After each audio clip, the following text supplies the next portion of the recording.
Looking good. Thank you, Helen. We are just days away from the 4th of July, and while there is so much to do on Independence Day in the Cape Fear, today we're highlighting one of the biggest and most well-known, and I'm joined by Duncan Hilburn, who can tell us so much more about what's going on in Southport.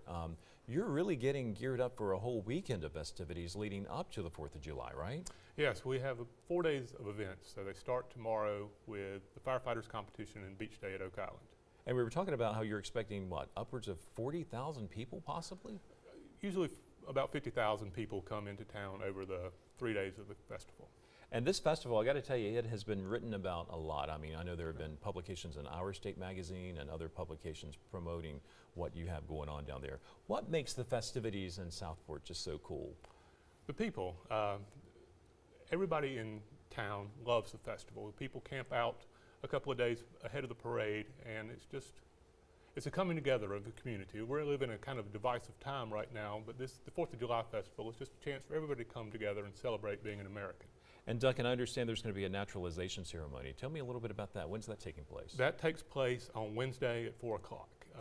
Tuesday at 4 o'clock, I'm sorry, but about 80 people will become citizens. They come from 38 different countries. Wow. And so that's probably the most patriotic event we have. There's nobody going to be prouder to be American than these new citizens.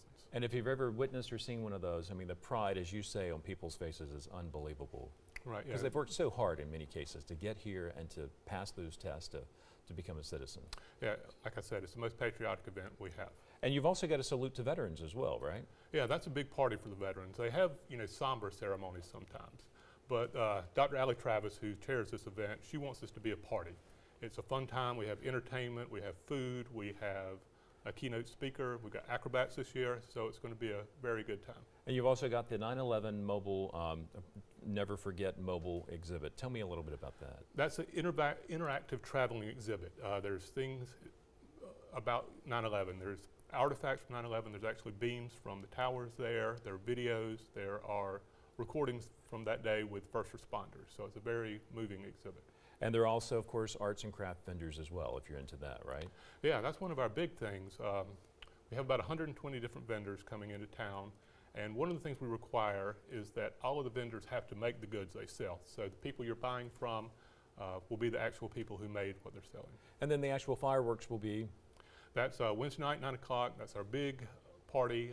We had a very generous businessman this year give us some extra money, so we've doubled the fireworks this year. Fantastic. And so it's a big party, so thank you to American Fish Company and Frying Pan Restaurant. All right, Duncan Hilburn, thank you so much for coming in and telling us about all these fun festivities. And we want to remind you, if you have a community event or a nonprofit you want to share information with our viewers, please let us know about it.